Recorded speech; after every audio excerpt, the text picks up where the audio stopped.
Good morning, everyone. School Journal of Education and schoolreformer.com welcomes today's speaker, Ms. Maneesha Chaudhary. Today's topic is implementing a lesson plan in Montessori. The duration of the topic is around 20 minutes. During or after the talk, please post your questions in the Q&A box, which you will see below the video screen. Ms. Speaker, you can start your talk now, ma'am. Thank you. Good morning, everyone. Thank you, Pravina, ma'am. This is Maneesha Chaudhary, and currently I'm working with GD Goenka Public School, Meerut, and I am here as Junior Wing Coordinator, and I take English, EVS, and Junior Wing classes as well. So my topic for the day is implementing lesson plans in Montessori classrooms. As we all know that Montessori is just wait for a moment. I believe it has stopped. Yes. So who was Miss Maria Montessori? Miss Maria Montessori introduced this Montessori method to all of us. And she was an educator and Italian physician. And she introduced the method which is centered around fostering a child's natural curiosity, independence, and love for learning by creating an environment that supports their development. As we all know that different children have different needs, right? So we cannot assume or imagine that all can learn by same method. Some may be audio learners, some may be visual learners, but some may be kinesthetic learners. So we cannot assume that all the students can learn in the same way. Right. For instance, if we need to teach the topic directions to them, some may learn by the facilitator's instructions. Some may need a video or some visuals for it, but some may need to go outside in the garden and they may need to learn by the directions of the sun. Right. So she introduced the method. She focused on every child's needs. Now let's continue. What are the key principles of Montessori method? So let's continue. The first and the foremost key principle for Montessori method is respect for the child. If in the classroom, the child must be seen, must be heard, and must be valued. And I believe as adults, we also assume that wherever we belong to or wherever we are going to work or at home or any place, we want to be seen, we want to be heard, and we want to be valued. Right. Similar is with the students. So Montessori educators believe, or they must believe, that children are inherently capable and should be treated with respect. They are encouraged to make own choices and explore interest. And as facilitators, as educators, we must make sure in the Montessori wing, not only the Montessori wing specifically, actually Montessori method is now being taken for the senior classes as well, in the middle wing as well, right? So every child must be seen, heard, and valued. Second is prepared environment. In a Montessori classroom, the classroom or the environment inside or outside the class, the environment must be friendly to the students for their learning. Montessori classrooms are carefully designed to be organized and aesthetically pleasing. Materials are arranged in orderly manner and are accessible to children, allowing them to independently choose activities that interest them. For instance, if you wish to teach the child seriation, so the materials should be there in the class, they should be in their reach, and they must learn seriation by not just seeing it, but by using different tools to be given and shown to them. Seriation is not the only topic. There are many topics, such as if you want to show them some very tiny this thing, like how helicopters or aeroplanes fly, or aeroplanes work. So they can make their own aeroplane with paper and they can fly that. It gives them the feeling of independence and a friendly environment created by the facilitator, educator, or their friends. Self-directed learning. Self-directed learning is something where the child has the freedom to choose activities from a range of materials. These materials are designed to be self-correcting, allowing children to learn from their mistakes and develop problems and solving skills. For instance, if you wish to teach the child a simple concept of plus and minus, so they can use abacus, or if you wish to teach the students the shape square, so they can use dice for that. So different material, the student will learn by hands-on learning, by doing it. It is not about like the facilitator is just saying it, or they are sure a video is shown. It is not like that. The students must have tried their hands on it, using the materials given to them. Individualized learning. Individualized learning means if I am a special child and I'm not able to learn the simple concept of triangle, let's say shapes, and that two triangle in that. So if only the shape, the solid shape is not the solid shape, or the 3D shape, or whatever shapes are going to be shown to me, that is not going to help me, right? But if you will show me the pictures of mountains, the visuals of it, or pyramids, so that might work for me. Or if I'm allowed to play with building blocks, or by making a triangle using the blocks, that might help me. So the Montessori method recognizes that every child have varying interests, learning styles, and paces of development. Teachers observe each child's progress and provide individualized guidance and materials. So the facilitator again here has to cater to the needs of every single child in the classroom. Hands-on learning. Hands-on learning again. Montessori materials are designed to be tactile and sensorial. They help children understand abstract concepts through concrete experiences. For example, math concepts are often introduced using physical objects. Let's recall the seriation, the shapes, 3D shapes, and abacus, and many other such products, such materials are used to teach maths and difficult concepts to the students. So it is not about that they are just listening it, watching it, they are learning by doing. One more example I would like to give, if we are teaching them the texture. So it is not about that we'll say, okay, we have different textures. We have to show them, we have to give them some material to try their hands on it, right? So that is the Montessori method is based on hands-on learning. Every child should try his or her hands on the activity or on the concept to make it concrete. Focus on practical life skills. So it is not only about learning in the classroom or learning the concepts. Practical life activities such as pouring, buttoning, unbuttoning, tying, untying, are an integral part of the Montessori curriculum. These activities help children to develop fine and gross motor skills as well as independence in daily tasks. Little children, let's take the example of the early years students or children.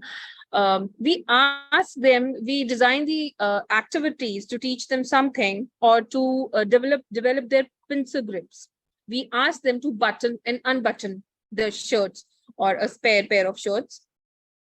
And pouring water, it may sound a very simple task for us, right? Tying, untying, buttoning, unbuttoning, boxing and boxing, or it is very it is a very famous activity, I believe hum sab classrooms mein karte hain, that bindi nikalna और number के according उनको लगाना, right? That means that enhances the students' pencil grips. For us, it is like कि नूनू सिर्फ बच्चे को pencil पकड़ना आना चाहिए and that we are done. It is not. For a earlier students, making a strong pencil grip is a task. They face trouble in holding the pencil or the crayon. So these simple tasks enhances their pencil grips, because for them it is not that easy as it is for us to replace the bindi from the packet, or opening, unbuttoning the button, or pouring some amount of water into the glass without making it fall here and there. So such activities are decided, so they have some reason after it. So while the teacher is preparing a lesson plan or implementing it, she should be aware that learning ABC or simply holding a pencil is a task for them, and that is why they are there with us. We cannot assume or imagine that the student may learn, they should know that how to hold the pencil or how to color within the given shape or piece of paper they have been asked for. We should not assume that. We should help them in enhancing their pencil grips, their gross motors, and their fine motor skills. Minimal interruptions. Again, in a Montessori classroom, interruptions are minimized to allow children to engage in focused and uninterrupted learning. Teachers aim to provide guidance without interrupting a child's concentration. For instance, a child is coloring, simply just coloring, and believe me, coloring is considered to be equivalent to meditation. If someone is coloring, if you're drawing something on your own from the very beginning, that is a different thing. But coloring in a given picture is equivalent to meditation, right? It enhances your skills, your thinking skills. So if the child is coloring something, coloring some picture assigned by you, or he or she is doing it by his or her choice, we should never interrupt. We should never tell them that you should use this color or that color, or you should color the cloud green, the cloud with the cloud blue, or the sky blue. We should never interrupt. We should let them go with their imaginations, because every child has a reason behind his or her action. So whenever a child is learning with his conscience or concentration, we should guide them, but not interrupt in whatever they're doing.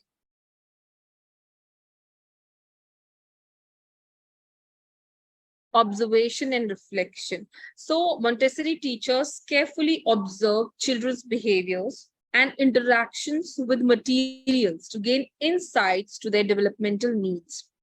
This informs the teacher's approach and the selection of appropriate activities. For instance, as I shared earlier, that for teaching a simple concept of directions, some may learn it by the teacher's instructions, some may need a video for the same, but some may need to go outside and observe the sun to learn the directions, that this is east, this is west, right?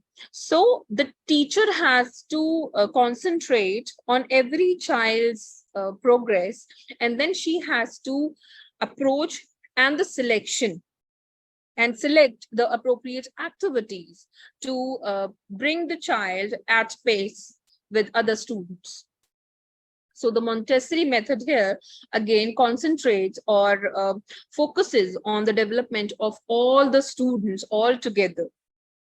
We can say a holistic development of the child. Now let's discuss about the modules that we use or that should be used on Montessori. Montessori classrooms are known for their unique educational approach. Now, how are they unique? Earlier, it was different. Like the students were not provided with a healthy environment of learning. But after Maria Montessori introduced the method, she gave examples in support of her answer, in support of her method. And she focused on how unique educational approach can help the children to learn in a better way. Now, Montessori classrooms are known for their unique educational approach, which emphasizes on hands-on learning, as we came to know earlier also, self-directed activity, and collaborative play. Now, self-directive activity, as in, for instance, if we taught the children that, early morning when you wake up, so the sun rises from the east. So if you wake up early morning, so you can go outside of your house and check out the sun's location, and then you'll get to know that, yeah, this is east, west, north, south, that ways. Okay, so self-directed activity is simple things that used to happen in everyday lives, and the children can relate to it. Collaborative play is for instance, you just have to teach them like traffic signals or traffic rules, how to cross the road. So you can ask the students to follow the instructions given by the facilitator, and they can just demonstrate the same thing. By looking at it, they might not learn it, but when they are doing it collaboratively, they can learn it in a faster and a better way. Various materials and tools are used in Montessori classrooms to facilitate children's development and foster their independence. I am a slow learner. For instance, I am a slow learner and I do not understand the concept of train, like how it works, how the bogies are connected to each other, or why the engine has to be in the very first place, or how the train works. It is a very complex this thing for me. So a teacher may design an activity to cater every student's needs and learning system. The teacher may ask the students to form a train. One student can be the engine of the train, and other students may be asked to catch hold of the next student to them in a way so that they make a train. Right. So simply the engine may be asked that the moment you will move, all the students move, or all the children behind the engine will move. So it may help them this way by playing something, or playing a game collaboratively. So Montessori classrooms are a happy classroom.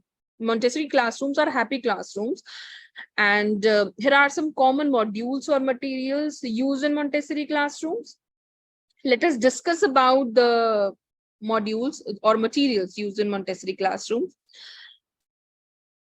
They are meticulously crafted to engage children's senses and promote understanding of concepts.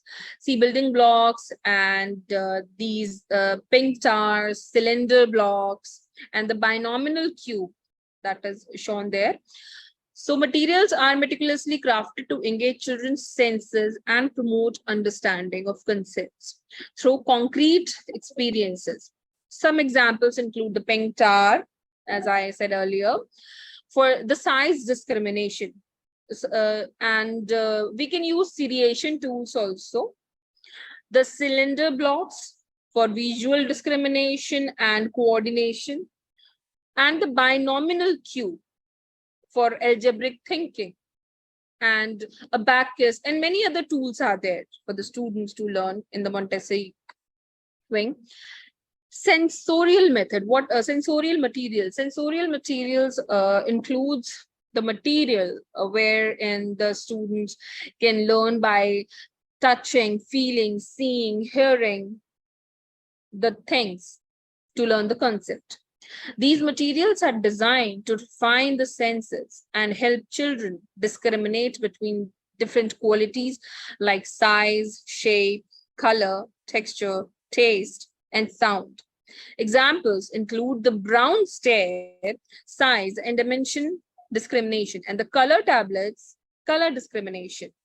And as of now, you can see in the picture here, the students are learning seriation by using the seriation tools and by putting the same color to make the same series repeating. Language, mathematics, art and craft, and cultural materials. Now, in a Montessori classroom, language, mathematics, art and craft, and cultural materials are to be kept in the classroom within the reach of the students. Language materials are sandpaper letters. For instance, if you need to teach a student, an early year student, how to write A or about the letter A. So first you'll introduce the phonic sound of the letter. You will make him or her or them familiar with the sounds. You can you'll show the flashcards, or you'll show the videos, or you'll show the pictures of the same. Then you can ask them the names of the words that begins with the same sound or the same letter, and then reaching to the writing part. But before offering or asking them to put a pencil, we can ask them to do the thing in different way. For what we can do for that, we can ask them to skywrite the letter A, or we can ask them to use sandpapers for the same, or we can use a sand pit for the same. We can ask them to trace the letter A in the sand pit, and then we can provide them with a tub filled with water, where they can move their finger in a way so they form a letter A in the water. Or else we can do, we can write the letter A with a colored tape on the floor, and then the children can move on it, they can jump on it, they can walk the way it was written, it is going to be formed.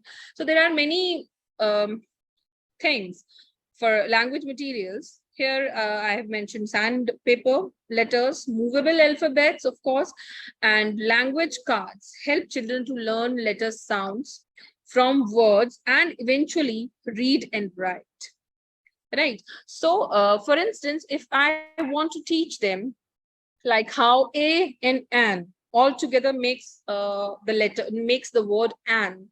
So it can be, first I'll acquaint them with the sound of A, and then N. And then I can create a story that once A was playing in a garden, then N joined her, and they became friends, and they all together they make the sound N, A or N, and. So there are many ways we can help them to read and write in a fun way, and in a way where they can learn and concrete the concept easily. Mathematic materials, the Maneesha, number sorry to rods. interrupt you, ma'am. We have some questions lined up, and it's 11:30. Can we take the questions if Okay. you're ready? Okay, ma'am. Okay, ma'am. All Sure. right. Can you please close your PPT and expand your Shall camera? I stop share? Okay. Yes, please. Yes, please. Thank you. Yes, ma'am. So I'm not able to see you, ma'am. Am I not visible? No. Yes, now it's good. It's good. It's good. So the first question is asked by Miss Amy. Actually, almost all questions are posted by Miss Amy. Her first question is, how do you tailor lesson plans to meet the diverse learning needs of Montessori students? Sorry, ma'am, can you repeat the line? Yeah, she's asking, how do you tailor lesson plans to meet the diverse learning needs of Montessori students? Okay, as Amy, as I discussed, as I mentioned earlier as well, Like if suppose we are going to teach them the letter A, let's take the letter A again.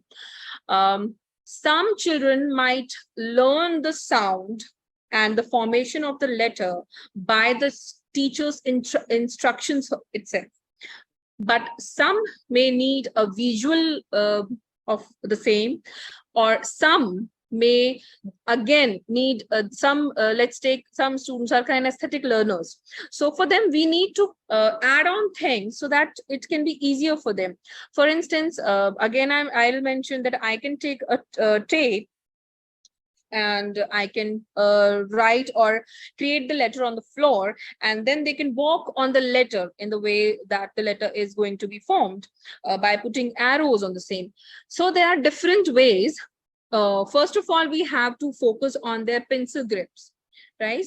Because in the early childhood or in the early Montessori classrooms, the first and the foremost thing that we have to deal with is their pencil grip and their thinking ability, their observation skills. So if we are going to provide them with many of the things, many of the materials which can help them to learn and concrete the concept better, we have to include all the things, right? As a teacher, because as a Montessori teacher, the teacher herself, or we call them mother teachers, they have to teach them all the concepts, all the subjects, all the concepts, right? So this is a benefit, this is a plus point for us, that we know every child and we know the needs of that child. So it becomes simpler for us to make the lesson plan to cater to the needs of the students where the heterogeneous group is there in the classroom. I got it, ma'am. If you can briefly answer every question, because we have to take all the questions. So Okay, can you provide examples of hands-on activities that effectively engage Montessori learners within your lesson plans? Okay. Hands-on activity. Let's take the topic seriation. Okay. If we are teaching them seriation, it is a very simple topic for us, but seriation is a tough thing for our tiny ones. So if I wish to teach them seriation, I will first introduce them to the topic, and then I will show them pictures and videos and modules related to the same.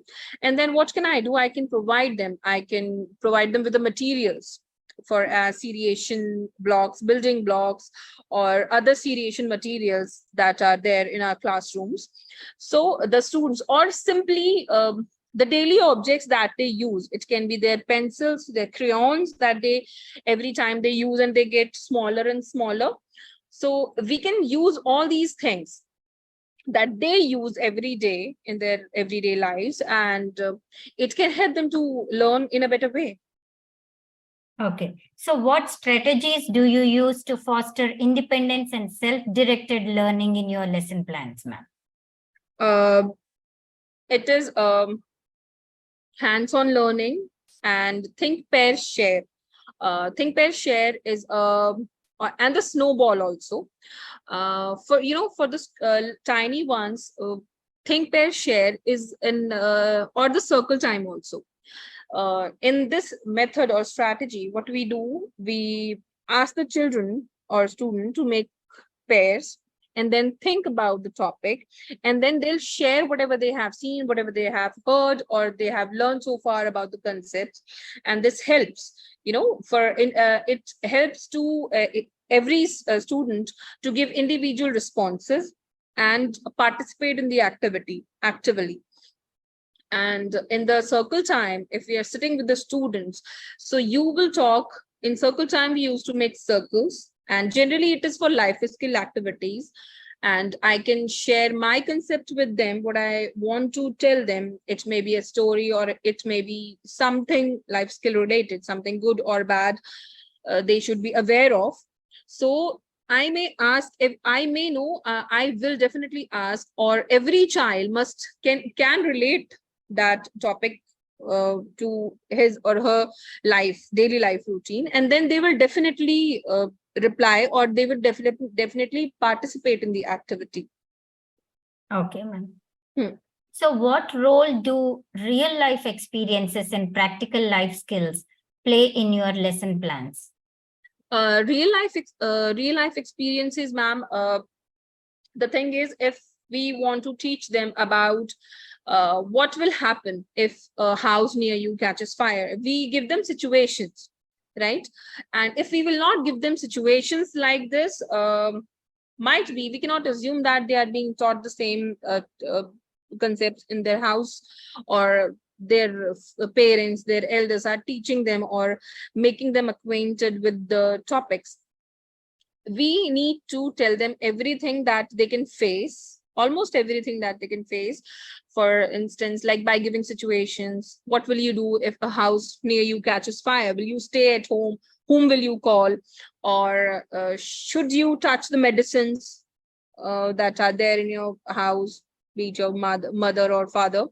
So by giving or offering situations through them, so they'll use their brain, and they will reply in a way that will make others also know the concept or the situation, and what to do in the situation.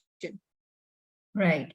So what techniques do you use to assess student progress and adjust your lesson plans accordingly, ma'am? Ma'am, in Montessori method, every lesson or every concept should be assessed.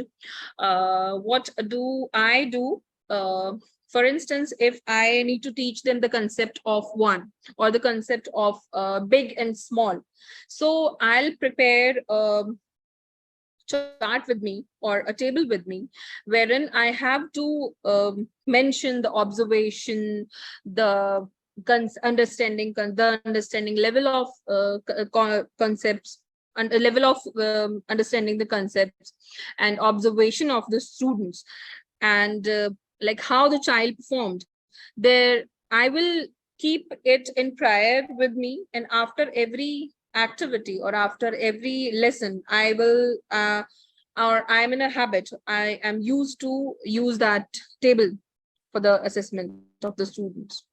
Okay. So last but not the least and very important question, what challenges have you encountered when implementing Montessori lesson plans, and how have you addressed them to ensure successful outcomes? Class control, ma'am. Class control is the first and the foremost challenge that you face, because if we have to deal with the little ones, the tiny ones, that too from like 3 to 6 age. It is very difficult to control the class, wherein you have to meet their mental level also, as we cannot assume that A is a very simple concept. How the child cannot learn the simple letter A? It is A for us, but maybe for him, it is learning about the longitudes and the latitudes of different places, right? So for that, we have to understand that every child's mental this thing, because if one child starts crying in the classroom in that level, almost every child will start crying. So controlling the class is the basic challenge that I believe all the Montessori teachers faces. Okay. So thanks a lot, ma'am. Thanks for the wonderful session. School Journal Thank you, ma'am. Education and schoolreformer.com. Thank you for the talk and for patiently answering all the questions. We also thank the audience for participating in the event. We will end the session now. Thank you. Thank you, ma'am. Thank you, ma'am.